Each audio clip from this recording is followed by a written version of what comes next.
E agora, José? Pessoal, estamos aqui hoje para conversar, bater um papo bacana com a colega Ana Abreu, advogada criminalista e penal, e conversamos já um pouquinho sobre criminologia crítica, a especialização dela em direito penal e processual penal. Ou seja, é tudo no campo para alguém da área de segurança pública, numa pessoa só, para a gente poder discutir. Para mim é maravilhoso isso. Agora vamos com mais detalhes.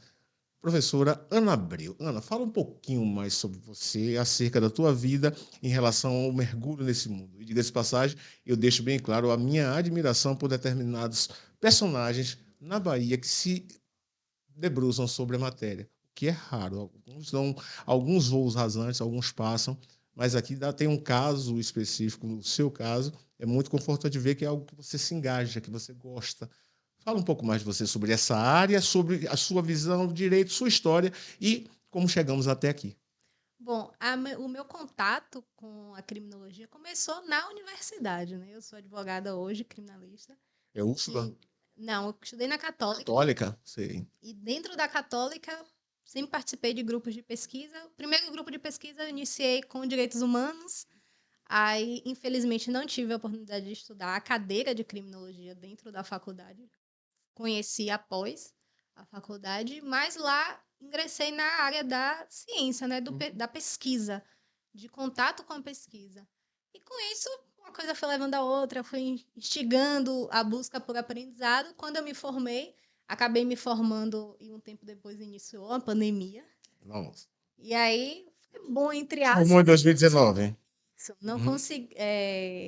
Foi bom, não posso dizer que foi bom, né? Uma pandemia Aham. nunca é boa, mas me deu a oportunidade de ter acesso de forma virtual à criminologia crítica e, com isso, fui me inserindo no estudo da criminologia e hoje eu brinco que eu sou uma criminalista crítica. Não só criminalista, mas Isso é criminalista crítica. maravilhoso, é muito bom. Eu acredito que esse tipo de informação, esses conhecimentos, eles interconectados, eles podem nos dar um leque maior de explicações, sobretudo para determinadas questões. Por exemplo, eu já vou ser um pouco mais direto, mas trazendo para a área de segurança pública, explorando um pouquinho do começo de processo penal, para saber um pouco da sua visão. E já num primeiro momento, a questão do inquérito policial eu queria trazer, porque é a pedra de toque, na verdade, em relação à investigação criminal no Brasil, e nós estamos falando de um Código Penal de 1900, um Código de Processo Penal e um Código Penal da década de 40, início da década de 40, o que é lamentável, diga-se de passagem, haja vista que modernização dos meios de investigação criminal passaram ao longo do tempo a existir em outros países, todo mundo sabe disso, e nós temos um caráter formal para além de seu caráter formal, que é excessivamente burocrático. E uma coisa é você ser burocrático, outra coisa é você ser tecnológico e você simplesmente digitalizar os documentos para fazer desaparecer as esmas de papel, não faz com que você desburocratize. E é muito da visão equivocada que se tem em relação ao andamento dos procedimentos, no caso, policiais, dos inquéritos, mais especificamente tratando, que é a essência da formalização da investigação criminal. Mas eu queria lhe ouvir falar eu queria sua opinião sobre o caráter inquisitorial da investigação e do inquérito policial. Como você acredita que isso pode ser? Se isso é vantajoso sozinho, se isso pode ser mitigado, ou em que medida isso é comprometedor do ponto de vista do processo penal a seguir-se adiante? Ou seja, há um caráter de injustiça nessa direção? O Código de Processo Penal brasileiro é um calcanhar de Aquiles que a gente tem. Primeiro, a gente tem um Código de Processo Penal inspirado em um código fascista. Um código que se mantém até hoje e que tem aí várias atualizações que não consegue ser inserida de prático. Nós estamos falando de uma coxa de retalhos, na Isso, verdade, né? É um diálogo, inclusive, de linguagem de dispositivos jurídicos que não se comunicam ao longo do isso. tempo. E são quando se insere uma norma que venha a ser benéfica no quesito atual de atualização, ela não consegue ser inserida dentro da mentalidade das estruturas, que a gente mantém justamente uma mentalidade inquisitorial, que é o quê? Você dá a palavra apenas a uma das partes, você minimizar a quantidade de produção probatória, tem a questão de você enxergar um polo como a lei e o outro polo enquanto inimigo. Então, não há ali uma paridade de armas para produção e para a criação de um processo Eu queria, justo. na linha do que você está dizendo, você vê como algo positivo a possibilidade de um juiz de garantias e as experiências que nós temos de juiz de garantias do ponto de vista do direito em outros estados, em outros países, melhor dizendo, como é que você vê isso aí? Você vê sobre esse prisma?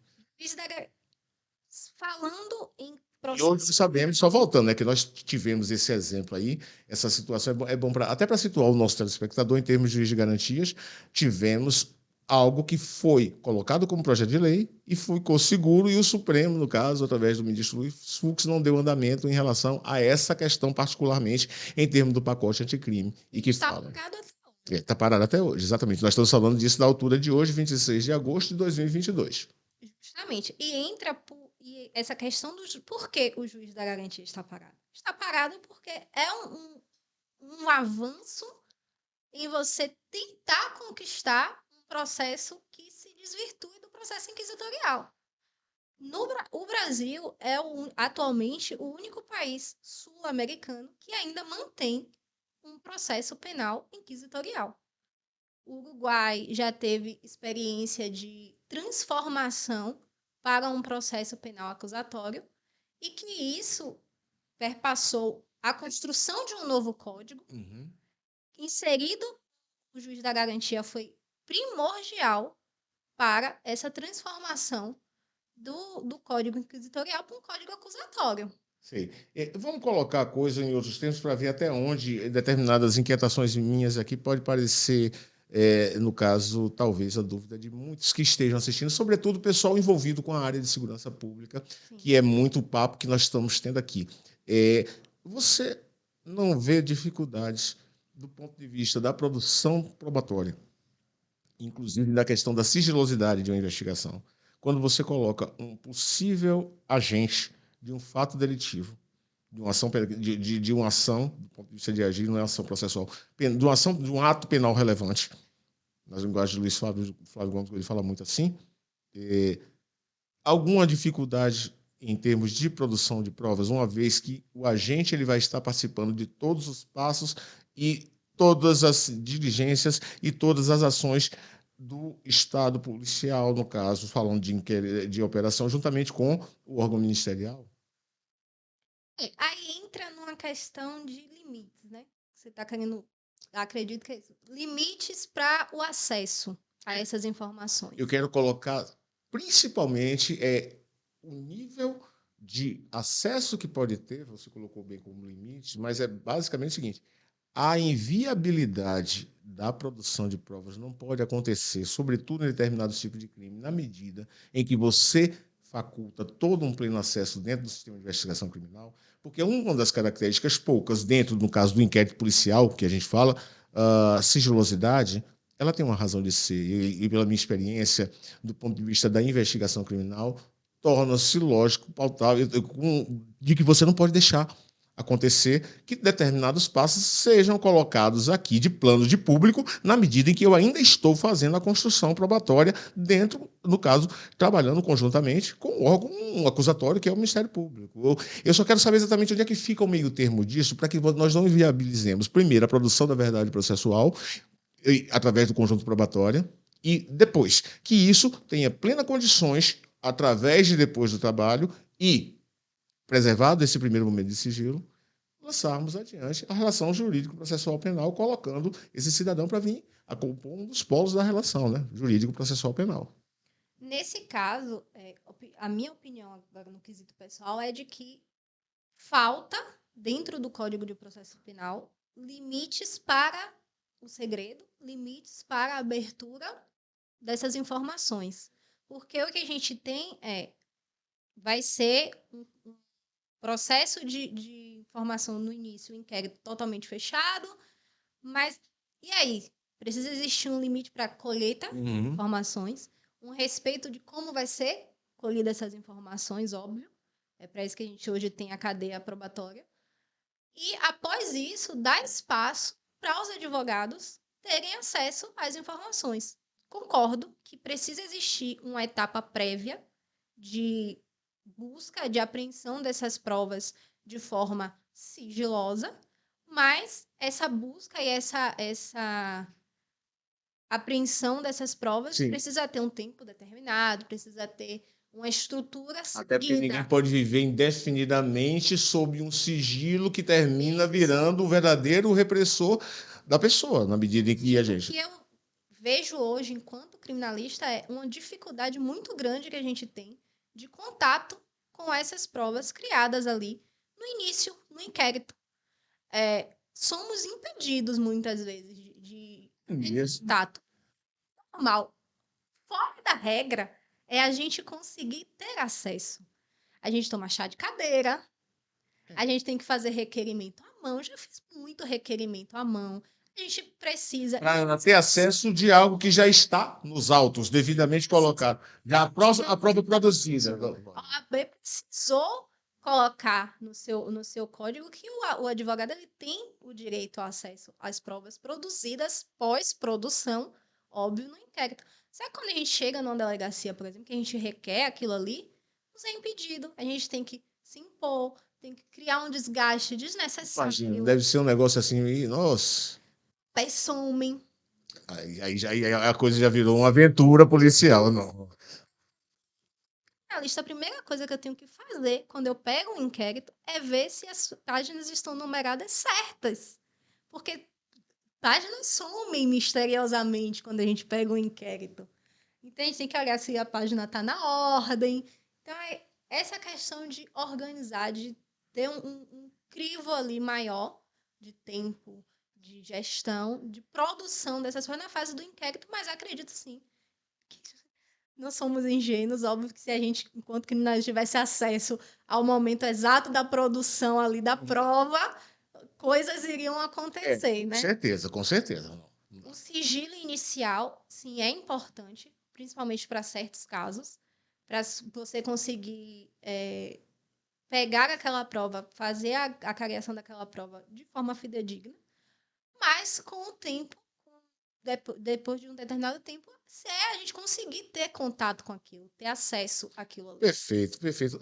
Ana, eu queria mudar um pouquinho de assunto agora para a gente falar de ficar americanizada, mas não é a música da Carmen Miranda, né? Vamos falar sobre um pacote de crime, vamos falar sobre plea bargain. Vamos falar sobre essa questão dessa mistura de nós queremos inventar no direito processual de índole nossa algo que está lá funcionando em common law e que tem suas características e tem um caráter fortemente criminalizador dentro da transação penal norte-americana, com acordos, inclusive, de não persecução, essa liberdade dessa transação acontecendo, no caso, como existe lá nos Estados Unidos. Eu queria lhe ouvir um pouco sobre isso, e até porque nós estamos caminhando para falar de algumas coisas que qualquer observador da área penal, processual penal, vai terminar batendo nisso, falar de Lava Jato, falar de pacote anticrime. E esse me parece um dos pontos essenciais, porque fica numa mistura inconsistente em que você está querendo fazer uma hibridização genética entre uma matriz jurídico que é de índole romana com o que nós temos no direito saxão do ponto de vista da área criminal, da área processual penal. Eu queria lhe ouvir um pouco sobre isso. O Brasil ele tem esse costume de internacionalizar as suas normas, né? Normas que nem se faz uma pesquisa empírica se está dando certo lá onde elas são originadas e Já queremos importar como pacote pronto. A melhor descoberta processual. A caixa de Pandora resolveu todos os males. Vamos trazer justiça negocial. O que a gente tem hoje, em razão de justiça negocial no Brasil, sendo sincera? Prisão para delação. E você, quando tem que delatar, hein, você diz, Ave Maria. Se disser que foi um coelho, você vai dizer que foi um coelho.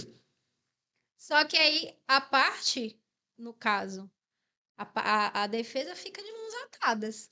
Seu cliente está ali preso. Ou ele delata, ou ele continua preso. Vamos à delação, né? Hoje em dia, essa é a questão de você importar as coisas sem a essência, sem conhecer a essência, sem conhecer as razões. sem estudar, sem fazer uma pesquisa empírica de como aquilo vai ser utilizado. Sobretudo empírica, né? Porque aí a gente tem uma análise em concreto de como funcionou, né? Teria condições melhores de nos enveredarmos para ver a aplicabilidade dele, levando em consideração as variáveis e como se pode transportar esse modelo de lá para cá, levando especificidades. Quer dizer, todo um trabalho nessa direção que eu acredito que deve acontecer, que deveria acontecer nesse processo de importar expedientes legislativos, no caso. Eu queria uma análise sua sobre os principais. Eu tenho uma opinião sobre isso e me parece que não é lá muito otimista em relação ao processo penal brasileiro, porque quando a gente sai da visão micro para olhar, por exemplo, eu, no caso, na minha condição de pertencer aos quadros policiais, eu tenho esse enfoque mais micro. Mas quando você olha o sistema de justiça como um todo, desde quando você vem na cadeia, pegando polícia, todo um processo para chegarmos depois, né, no cumprimento de pena, na execução da pena, eu queria uma análise sua sobre o processo penal brasileiro. É correto nós falarmos que temos um modelo acusatório? Você já deu determinados toques em relação a isso aí, eu queria que você se estendesse mais e, na verdade, ele na prática, os matizes deles são mais inquisitoriais e em que medida e como nós podemos suplantar esses entraves. Eu estou fazendo uma pergunta que dá quase um tratado. Mas, na verdade, eu acho bacana que nós venhamos a discutir, até para ofertar para quem estiver nos vendo, é que há uma complexidade muito grande de soluções de pronto em relação a qualquer questão envolvendo a área processual penal, ela passa necessariamente por uma visão muito mais macro do que se possa imaginar. Porque temos, inclusive, aqueles que defendem que se resolve quando você aumentar o nível de criminalização, ou então você fala assim, olha, se está cometendo esse crime, bota para esse crime ter uma qualificadora e acha que com isso o criminoso vai olhar simplesmente, bom, esse crime eu não vou cometer porque tem essa qualificadora aqui ela não vai me dar possibilidade, eu vou procurar essa figura típica penal aqui, pronto, eu vou procurar esse crime, vou cometer esse crime de cá. Até parece que eles são, inclusive, mais desenvolvidos do ponto de vista penal, processual penal, do que os próprios juristas. Eu queria uma opinião sua sobre nesse contexto, o nosso sistema de justiça. É vergonhoso a gente você conhecer um processo acusatório e acreditar que o processo penal brasileiro é acusatório. Não é. Não é. O que a gente tem hoje são alguns artigos que têm uma nuance, uma tentativa de introdução de um processo acusatório, como, por exemplo, o juiz das garantias.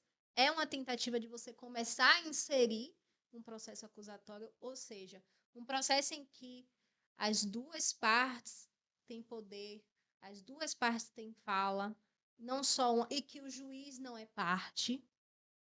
O juiz é aquele que fica ali fora do processo, recolhe e analisa a partir do que é criado. Sim. Hoje nós não temos um processo acusatório, a gente tem, obviamente, um processo inquisitorial em que o acusado ele tem muito menos força de palavra, muito menos força probatória de produção de provas, porque é muito nova essa criação aí de uma advocacia defensiva, né, e a gente tem poucas normativas que nos dão a chance de produção, de iniciação de uma tentativa de produzir provas.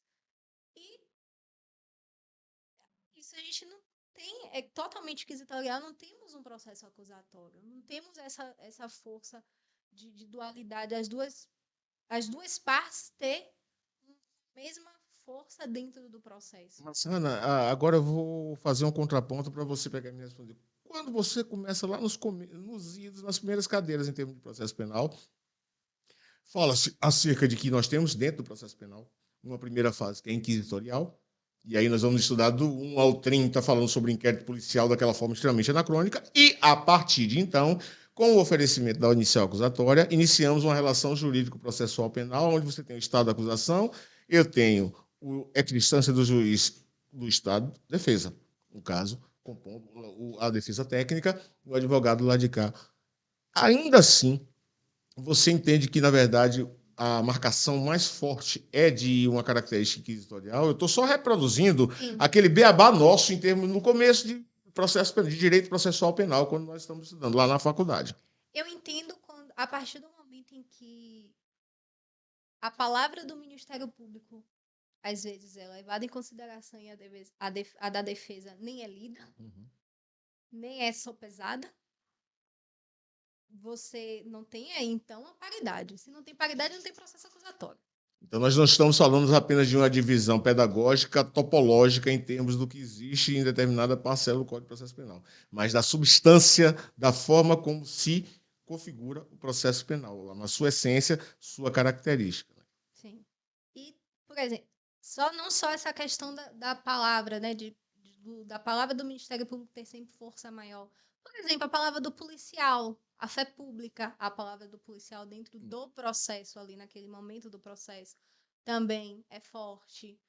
E a gente não consegue desmistificar enquanto defesa isso. Ótimo, vale. É preciso levar isso em consideração. O policial, de fato, tem que ser cuidado a palavra do policial, mas a fé pública talvez seja um problema. No caso específico, porque o agente de Estado ele tem fé pública, é isso? Isso. A palavra do policial dentro do processo penal tem fé pública. Sim. É sempre tida como verdade. Sim. E a gente não consegue, enquanto defesa, desmistificar isso. Então a gente já perde um pouco. Aqui a balança já cai. Já pende, no caso.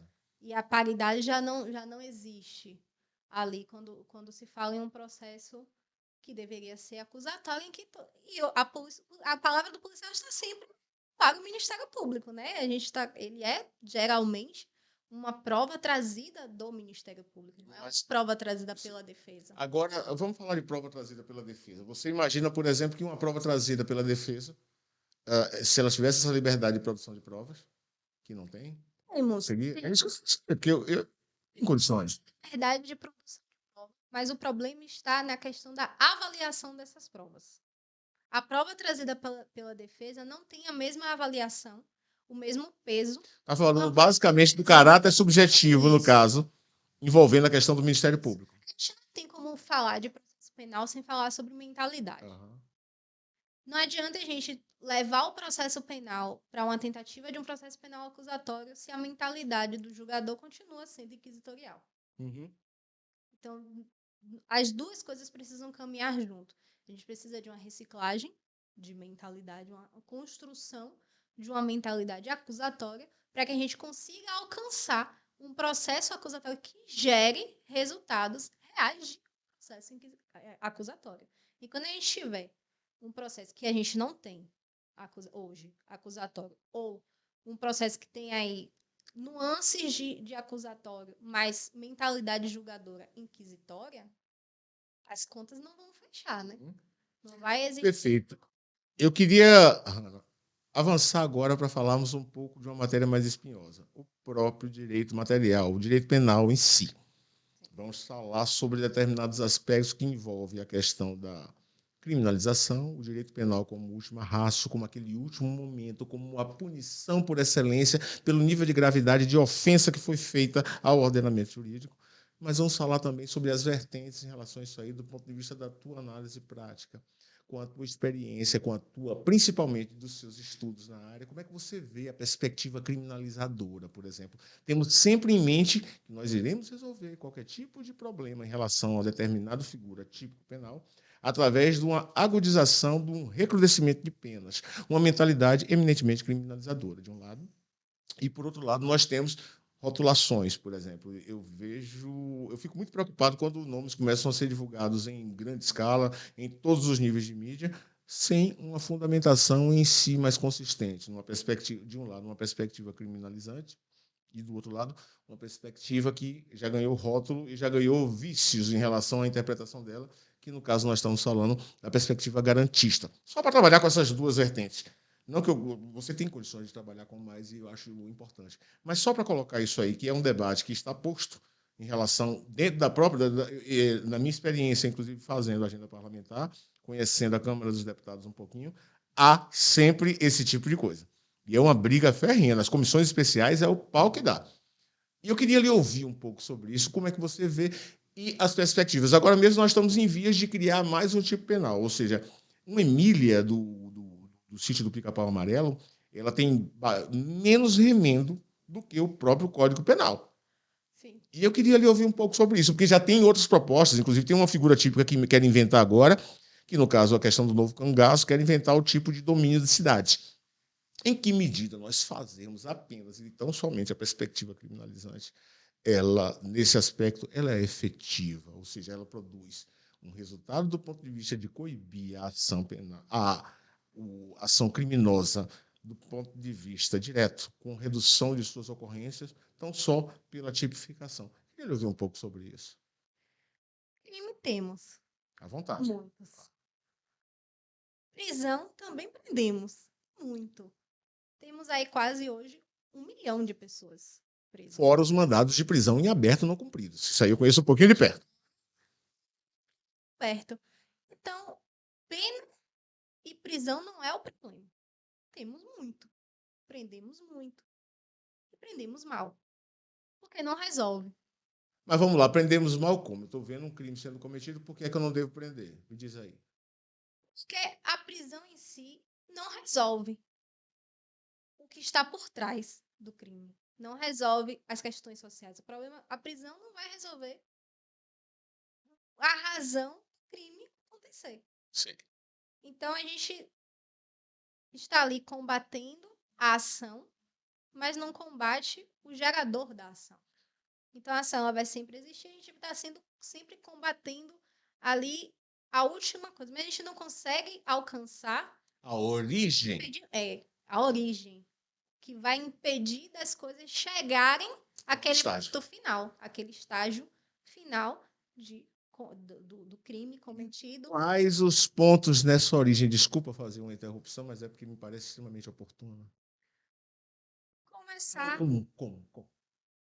Como é o problema? A gente precisa de pesquisas empíricas que estudem a estruturação do crime, do porquê determinados crimes acontecem, de qual é ali a maior quantidade de crimes que acontecem hoje no Brasil.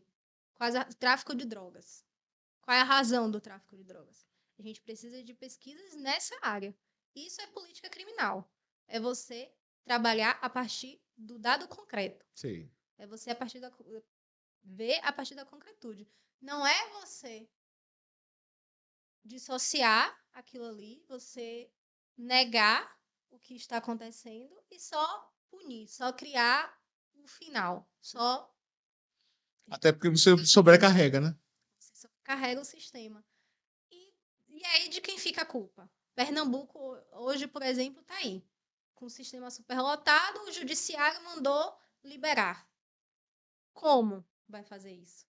Como é que o Estado vai ter estrutura para redirecionar essas pessoas?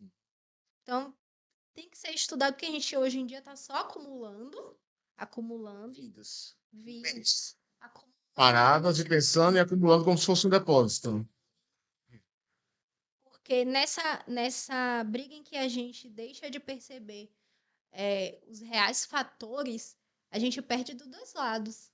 A gente perde vidas para o tráfico, a gente perde policiais que estão ali na frente, que é um corpo ali presente na frente da batalha, que estão sendo também perdidos, que devem ser levados em consideração também essas. Excelente. Isso está sendo perdido. Não é só de um lado.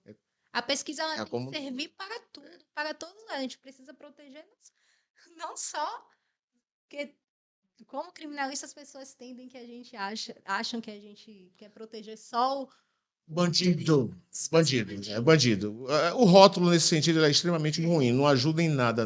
Mas quando a gente passa a entender, a buscar entender o crime enquanto um fenômeno social, a gente percebe que todo mundo ali é vítima.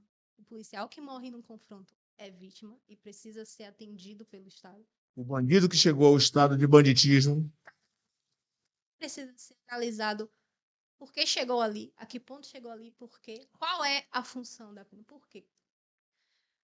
Qual o motivo de existir a pena, o crime. Todas essas questões precisam ser analisadas, pesquisadas, avaliadas e, a partir disso, ser criado políticas que possam vir a minimizar os danos e serem efetivas. efetivas. Hoje, no Brasil, nós não temos uma política criminal, nós temos uma política penal. Uhum. A gente prende, a gente cria leis, mas a gente não resolve. Então, a gente vai continuar prendendo muito, tendo leis que, às vezes, deveriam proteger, mas não conseguem ter efetividade, porque não foi estudada essa possibilidade de efetividade dessa norma, e acumulando demandas, acumulando desastres, porque vidas estão sendo perdidas aí todos os dias e massacradas dentro dos presídios. Positivo. Eu queria passar por uma outra etapa, na medida que nós estamos fazendo esse debate bem denso, Hanna, para analisarmos em termos de perspectiva. Nós tivemos, por exemplo, ao longo do tempo, uma análise em termos de política carcerária, que nós fizemos, aumentamos fantasticamente a quantidade de pessoas encarceradas. Fazendo um paralelo com os Estados Unidos, nós temos, inclusive, uma população carcerária que, em menos de uma década, cresceu muito, a ponto de ter, inclusive, ação de empresas especializadas em os presídios privados negociados em bolsa de valores. Eu queria uma análise sua dentro dessa perspectiva que eu estou traçando, fazendo esse paralelo e mal comparando, porque nós estamos falando de organismos diferentes, políticas criminais diferentes, mas com o mesmo intuito de encarceramento. Como é que você vislumbra a possibilidade de reversão disso? Porque, até certo ponto, e aí eu queria as suas moderações, em que medida nós não estamos falando da necessidade de encarceramento para aguentar, por exemplo, para suportar as empresas que estão no mercado ligado à questão da carceragem? Sendo sincera, eu não acredito em uma mudança agora no quesito do acúmulo de prisões. E o que se tem hoje em dia o acúmulo é necessário para o investimento. E aí a gente tem que falar da ligação crime e política econômica. Uhum. O acúmulo de preso vai ser viável para criações de prisões particulares. Isso é um projeto, né? Uhum. Já existem projetos com relação a isso. O que você acha disso? Aqui não tem história, precisa de sinceridade em relação a isso aí. Quanto advogada e criminóloga crítica, a gente é totalmente contrário, né? Vou mais ainda nessa mesma pergunta, me perdoe, não é uma inquisição, mas é curiosidade, tenha certeza disso. E quanto à questão do trabalho do preso? O preso trabalhar para garantir parte da sua subsistência. Eu concordo. Há controvérsias dentro da mesma dinâmica de pensamento, mas eu concordo. Uhum. Que você trabalhar dentro da prisão e ter o benefício de você diminuir a sua pena Detração. isso pelo trabalho seja viável, Uhum. seja adequado, até como forma de profissionalização, porque muitas pessoas que chegam ao cárcere não tiveram anteriormente a oportunidade de uma profissionalização. Só que na prática não existe tantas oportunidades assim, né? A gente não tem aí tantas empresas que estejam interessadas nesse quesito, principalmente quando a gente fala de presídios femininos. Bem lembrado esse recorte. Pegando carona nisso, até porque eu já falei um pouco sobre isso em termos de direitos humanos, e nós estamos no mês de agosto, em que nós temos a questão de gênero, a questão de igualdade, né? O mês da igualdade, é o mês lilás. Eu queria a sua análise acerca do comportamento da figura, da questão de gênero do ponto de vista criminal, seja do ponto de vista da ofensa, seja do ponto de vista, no caso, do agente criminoso ser, no caso do sexo feminino, ou em que perspectiva nós podemos analisar as prisões brasileiras, a questão da execução penal ligada à questão de gênero. No Brasil, no quesito questão de gênero, a gente tem um problema generalizado. Primeiro, por nosso Código Penal ser muito antigo, a gente existia ali uma mentalidade de que mulher não cometia crime. Mulher era aquele ser perfeito que não cometia crime. Mulher não cometia crime como homem. Tá? Ponto. Tá ali passível a cometer qualquer tipo de crime, assim como um homem. E esta mentalidade de que mulher não comete crimes formou prisões para homens. As prisões que temos hoje são prisões construídas, formadas para homens, por homens, para homens. Então, a dinâmica de uma mulher em cárcere passa por questões individuais que não são atendidas. Falta-se absorventes nos presídios, Nossa. sabe? São coisas básicas que não são atendidas. A questão do trabalho, o que é fornecido para uma mulher fazer artesanato, não desmerecendo O artesanato. mas falando de questões práticas pós-prisão. Afinal, ali, teoricamente, é para se ressocializar. Como ela vai utilizar aquilo ali fora? Sabe qual a possibilidade dela utilizar aquela oportunidade de aprendizado profissional fora, fazendo artesanato? Será que vai ser suficiente? Porque nas prisões masculinas nós temos mais possibilidades de construção profissional do que nas femininas. E no caso, com um discrime em relação ao tipo de ofício que pode ser ofertado como possibilidade de profissionalização. É disso que nós estamos falando. Nessa perspectiva de meses, no caso da igualdade, como você vislumbra a possibilidade de melhoria em relação à questão do tratamento de gênero? Você falou a respeito de que, olha, eu tenho gerido um processo que é administrado por homens, que temos homens dentro da estrutura planejando, no caso, e colocando em execução, mesmo na área ligada às mulheres. Tá, beleza. Então, bastante a colocação de mulheres nos cargos de gestão dentro das administrações penais, das administrações penitenciárias? Talvez ajuda, mas não é o suficiente. A gente precisa Necessário, disso. até por uma visão mais macro. Eu não vou dizer que a gente precisa de prisões criadas para mulheres, Aham. porque eu não sou a favor de criação de prisão Que prisão? nenhuma. Aham. Mas, Você é abolicionista, é isso? Não tem problema, a gente pode conversar à vontade. mas essa atenção às especificidades que a mulher tem, que são totalmente diferentes dos homens. Principalmente uma mulher período menstrual é uma especificidade. A questão da amamentação é uma especificidade. Esse rompimento da mulher com a criança, óbvio, a gente não quer uma criança no cárcere, não é isso. Mas esse desligamento da criança com sua mãe no início da primeira infância é algo a ser analisado. Políticas, para mim, o que precisa ser analisado melhor são políticas desencarceradoras para mulheres. Não que homens também não precisem. Eu estou falando de igualdade, agora você está me vindo do lado reverso. Eu digo assim. E o desencarceramento em relação à questão masculina? Só que, no quesito para a mulher tem essa questão, por exemplo, da maternidade.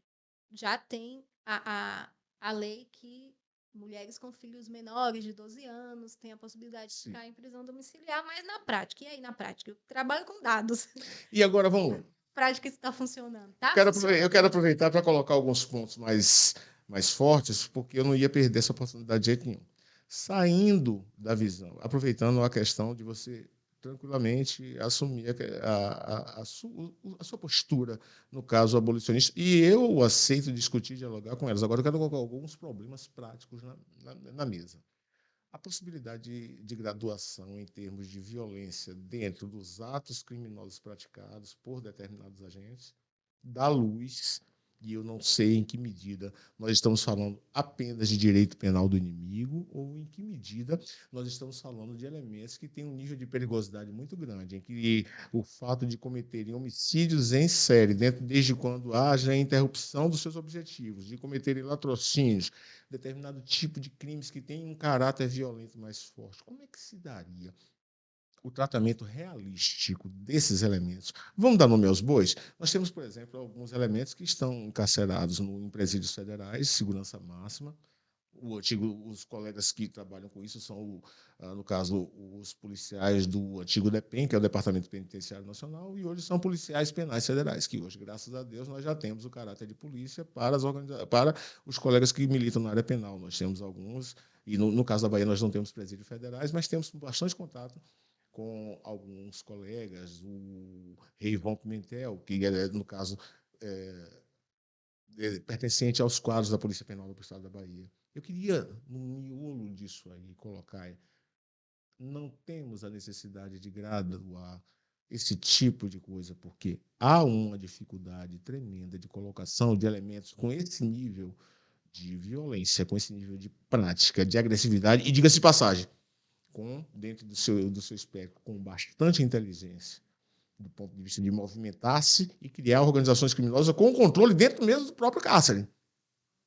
Não é um desafio muito grande para uma perspectiva abolicionista, só para Sim, jogar um tempero. é um desafio e é algo que a gente discute, porque a gente, o abolicionismo hoje é uma utopia, ou seja, a gente cria mecanismo, pensa mecanismo, mas eles não foram colocados em práticas para a gente saber se eles serão viáveis ou não.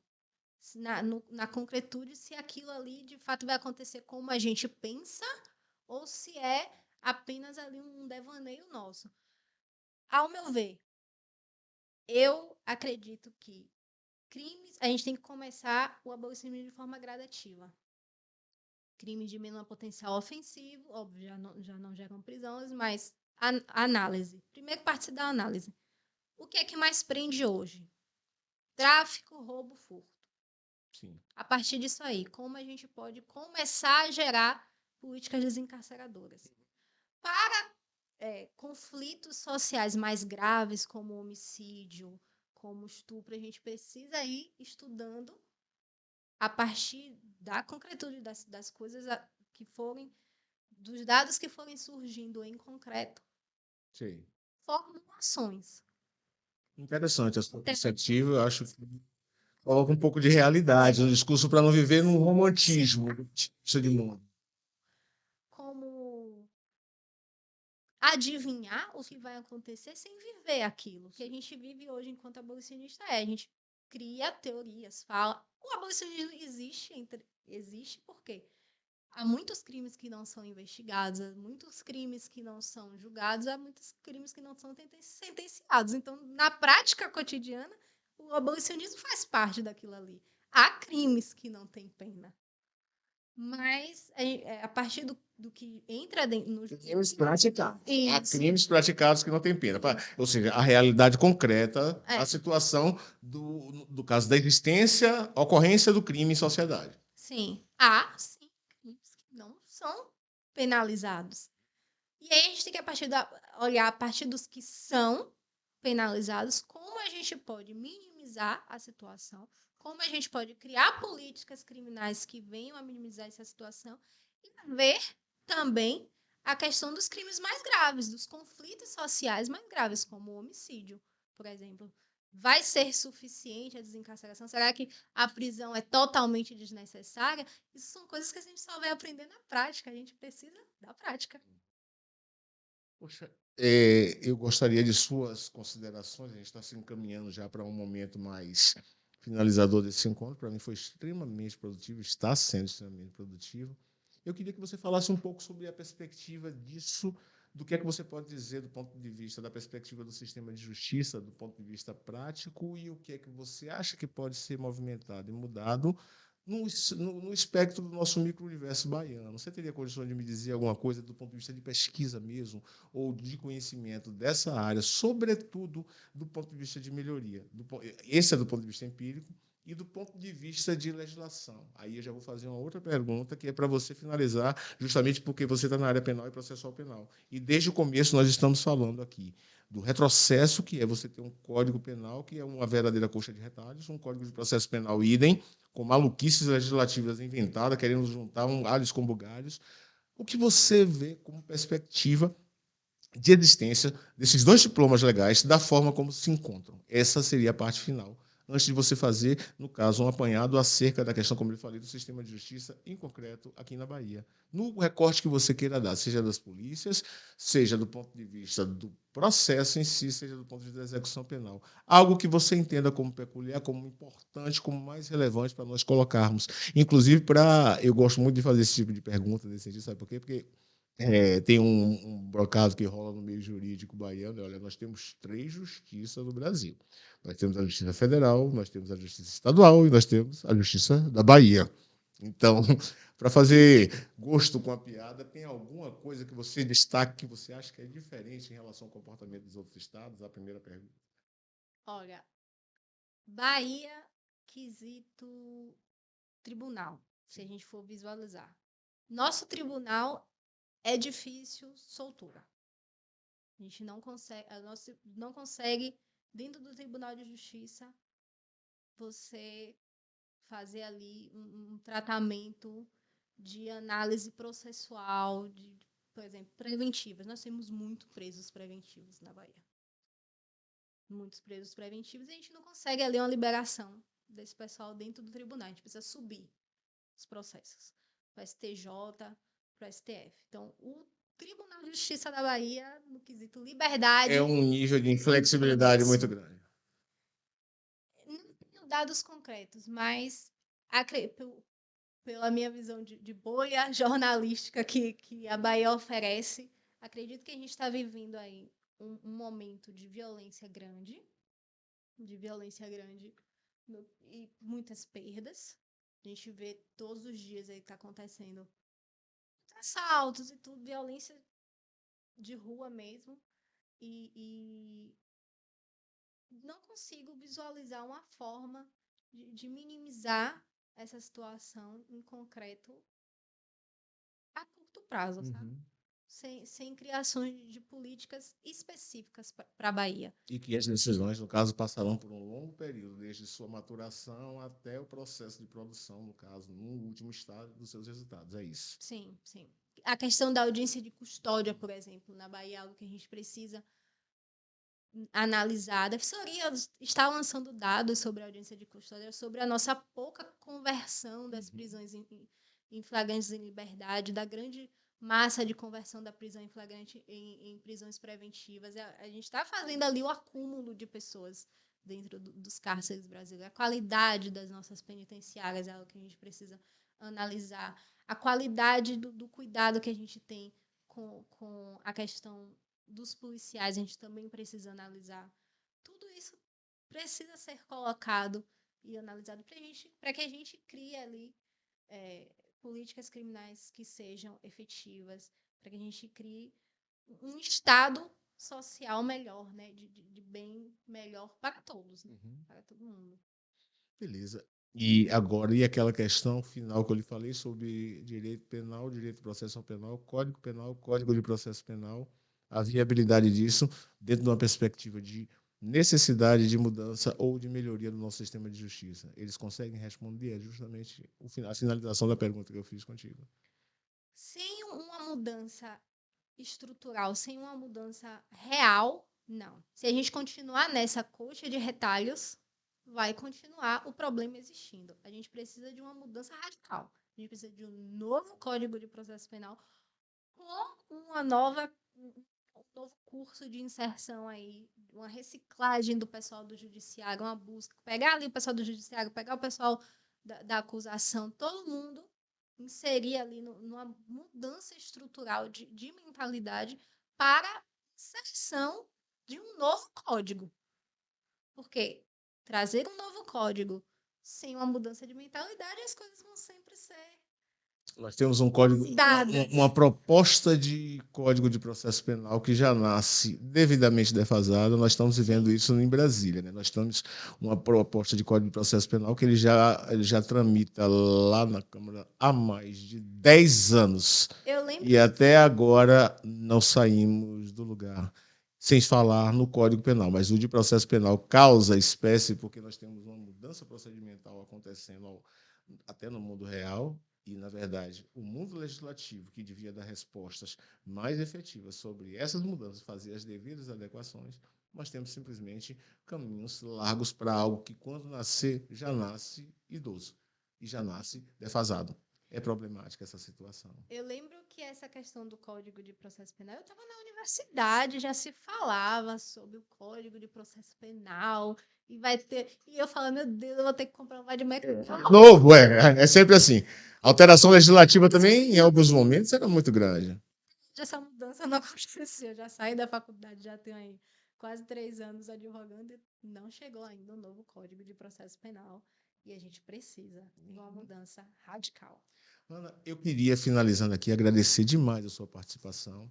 Acho importantíssimo que nós possamos dialogar com vocês que estão aí construindo agora a continuidade do mundo jurídico, com a gente que já tem determinado tipo de experiência e tem os vícios da história também, das experimentações. Dizer que para mim é uma honra muito grande, que você tenha bastante sucesso na sua carreira, para que avanços que você propõe e avanços radicais, como você propõe, eles possam acontecer passando por diversas ranas, para que possamos ter uma sociedade no médio e no longo prazo em que o processo penal, em que a dinâmica do sistema de justiça e a investigação criminal, com ou sem juiz de garantias, com as suas especificidades, caminhe na direção de resultados cada vez melhores do ponto de vista da persecução criminal, porque atualmente nós temos seríssimos complicadores, como já discorremos aqui bastante, e percebemos da dificuldade enorme de dar resposta aos grandes, gigantescos desafios ante os problemas que nós detectamos. Suas últimas considerações e desde já lhe agradeço. Eu que agradeço, é um prazer estar aqui conversando com você sobre isso. E essa é uma construção nossa, né? Essa mudança é uma construção nossa, não é para amanhã, é uma construção que leva tempo e que leva energia, depende da nossa energia, da nossa força de vontade para isso.